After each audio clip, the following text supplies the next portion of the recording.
Dear friends, welcome to Biology Made Easy. We are discussing the reproduction in organisms where we have started the different aspects of sexual reproduction. And we have discussed what are the different phases of sexual reproduction. Then we have started the discussion of different events of sexual reproduction where we have started, that is pre-fertilization, fertilization and post-fertilization. In pre-fertilization, again there are two steps. One is gametogenesis and the second one is gamete transfer.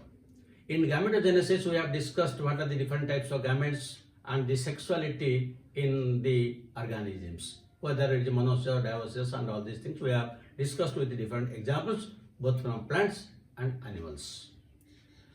Now the next is during this sexual reproduction, when the gametes are produced, how the cell divides. That means the second aspect is the cell division during reproduction. And as already I have told you that cell division usually takes place, that is the meiotic cell division, meiosis. And the cell in which meiosis takes place is known as meiocyte. Meiocyte, where the meiosis takes place. In case of higher animals, it may be oocyte, it may be spermatocyte. So, how this takes place? The meiosis may be again of three types. It may be zygotic meiosis, or it may be sporic meiosis, or it may be gametic meiosis. Zygotic meiosis takes place only in lower plants like algae and fungi. Here, the algae and fungi, they are haploid in nature. So when two haploid gametes will combine together, now the zygote will be 2n, and if that 2n will give rise to embryo, that means it will give rise to a diploid plant. So the zygote here undergoes meiosis, and it gives rise to four spores, which germinate to give rise to four different organisms. So that is known as zygotic meiosis, found only in case of lower plants, where you will find a haplontic type of life cycle is there. Haplontic life cycle is there. But sporic meiosis during production of spores. And this sporic meiosis you will find in case of bryophytes, pteridophytes, gymnosperms and angiosperms. That means in all higher plants, these are the sporic meiosis. So in these plants you will find when there is the spores will be produced, and when the spores will be produced inside the sporangium. So inside the sporangium, the cells will divide by means of meiosis, and it will give rise to spores, and the spores are haploid, while the sporangium was diploid. And when these haploid spores germinate, the spores will germinate, and the spores, it will give rise to a haploid plant because it was a diploid. This sporangium was diploid, it will give rise to haploid spores. So these haploid spores will give rise to gametophytic plant body, and in gametophytic plant body there will be sexual reproduction, again to give rise to diploid. So in these plants you will find a haplodiplontic type of life cycle. Haplodiplontic type of life cycle. And the common examples are this bryophyte, pteridophyte and gymnosperms. Now you come to the third case. In the third case, gametic meiosis, this is mostly found in case of animals, because all animals are usually diploid. So if the gametes will be diploid, then it will give rise to 4n zygote. So before they give rise to gametes, usually meiosis takes place, and usually we get the haploid gametes. So from the male side the haploid gametes, from the female side haploid gametes, they will combine again, the diploid will come out. So these are the different types of meiotic divisions in different types of organisms during sexual reproduction. Then we have discussed the different aspects of the pre-fertilization, where we have discussed gametogenesis. Now the second aspect of this pre-fertilization is the gamete transfer. How these gametes will be transferred? gamete transfer. Now already we have discussed the gametes may be isogametes, they may be anisogametes, they may be heterogametes.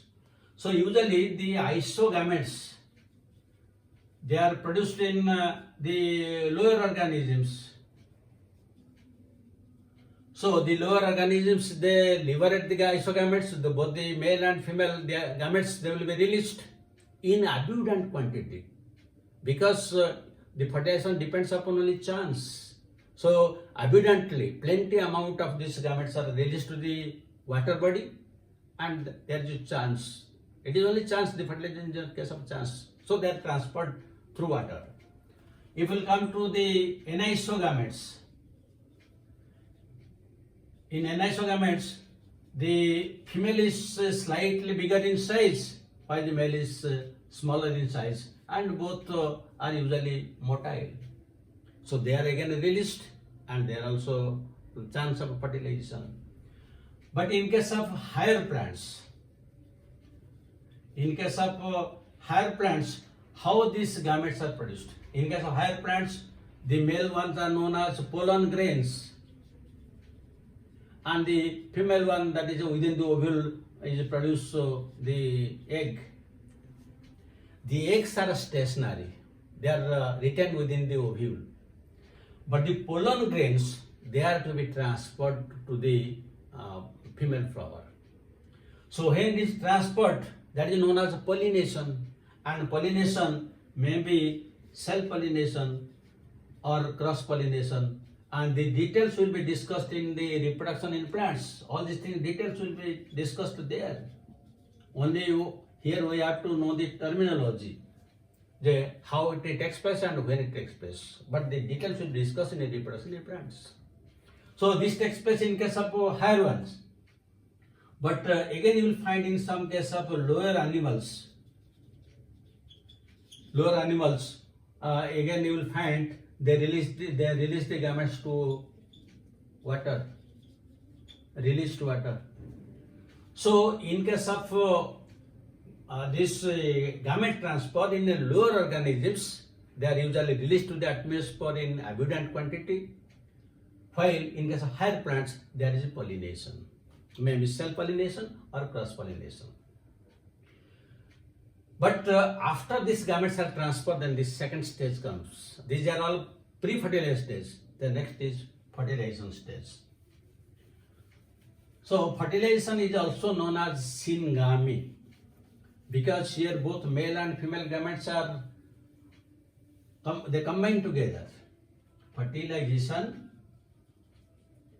is also known as syngamy, and here both the female one egg and the male, they are combined together and it gives rise to an zygote. It gives rise to zygote during fertilization. But there are some organisms, also in case of animals, there you will find that fertilization is not there. Only the female gamete or egg develops into new organism without fertilization. That is known as parthenogenesis. Very important from examination point of view, parthenogenesis. That means only the female egg develops into embryo. The female egg develops into embryo. In case of some animals. And what are the examples? The examples you have to remember. There may be rotifiers, there may be honeybees, then some lizards, and also some birds like turkey. So here you will find there is no fertilization. There the development is parthenogenesis. Very, very important from examination point of view. Then, how this fertilization takes place? The fertilization may be external fertilization or internal fertilization. It may be external or internal fertilization. The external fertilization usually takes place in case of lower organisms. lower organisms. So you will find in most of the algae and fungi there is external fertilization. That means they will release their gametes, since the algae are aquatic. They will release their gametes to the water body, and these gametes they will just swim. When they will come in contact with each other, they will fuse to give rise to zygote, and that will develop in the embryo. And similarly also you will find this in addition to algae and fungi, also you will get in case of some of the amphibians, then also in the bony fishes, you will find all these things. So when it is external fertilization, there are certain conditions. Number one condition, both male and female should produce their gametes. There should be synchrony. The word is synchrony. There should be synchrony in formation of a male and female. That means the male and female should produce their gametes during the same time. That is very important. Number two, they should be released in abundantly. Abundantly, they are formed and released to the water body. This is also again very important, because unless in huge quantity they are not produced, then the chances of fertilization is very less. So these are the two important conditions. That means there should be synchrony in the production, and there should be produced in a large number. So this is external fertilization which takes place only in most of the aquatic organisms. But in case of higher plants and animals, the fertilization is internal. So in internal fertilization, the internal fertilization takes place in some examples, some fungi, then you will find in case of reptiles, birds, mammals, and a shark,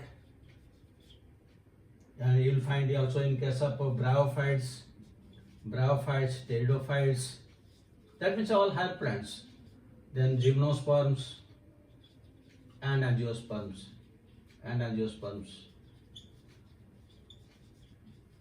So in all these cases, suppose let us take up this higher plants. In higher plants, usually the egg is retained within the ovule. So here the ovule is there, this is the ovary and ovule is there, and this is the style, this is the stigma. Usually the male gamete that falls on the stigma, and here it germinates and to give rise to the pollen tube, and the pollen tube carries the male gametes, and the male gametes will be released within this egg, and the fertilization takes place. This is known as internal fertilization. The details will be discussed only in the reproduction of plants, how this fertilization taking place. But here, this is only reproduction of organisms. You should have some basic idea. Details will be discussed there. This is known as internal fertilization. So whether it is external fertilization or internal fertilization once is complete, it will give rise to the formation of a zygote. Now once the zygote is formed, the haploid gametes, now they give rise to the diploid zygote. This is the female gamete, and this is the male gamete. This is the male gamete. Now both of them will fuse, and this is haploid, this is also haploid. Now they will fuse together to give rise to zygote, which is usually 2n. That means the zygote is a vital link. Between the haploid stage and the diploid stage, because the haploid gametes are fusing together to give rise to zygote. Now this zygote will divide into 2 cells, then 4 cells, then 8 cells, then 16 cells to give rise to embryo. It will give rise to embryo. And this formation of embryo is known as embryogenesis. It is known as embryogenesis. And when the embryo develops, then it will give rise to morphogenesis. That means different types of the parts of the plant body will develop. And the morphogenesis, it will give rise to embryo, endosperm in case of plants, embryo and endosperm, and the embryo, endosperm, all these things, it will give rise to a seed, and the seed represents the future plant. It represents the future plant. When the seed will germinate, it gives rise to the next generational plant. So this is known as the post-fertilization changes. So we have discussed what is the pre-fertilization events, then the fertilization, and these are the post-fertilization events.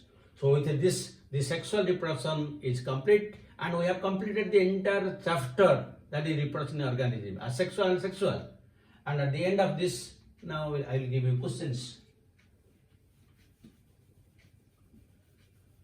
So the first question you can write, in which of the following, very important question, in which of the following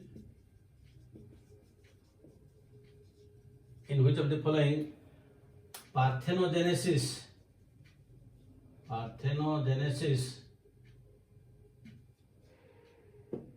does not occur? So one example you can write turkey. Second example you can go for honeybees. Third example you can write fish, and the fourth example you can write rotifers. Then the second example, zygotic meiosis is found in A choice, Markansia, B choice, Dryoteris, C choice, Polygonum, and D choice, Elothrix. These are the type of questions asked in NEET and similar type of examination like in HR and all other examinations. So once you go through the videos, your idea will be very, very clear. Thank you very much for watching it. Have a good day.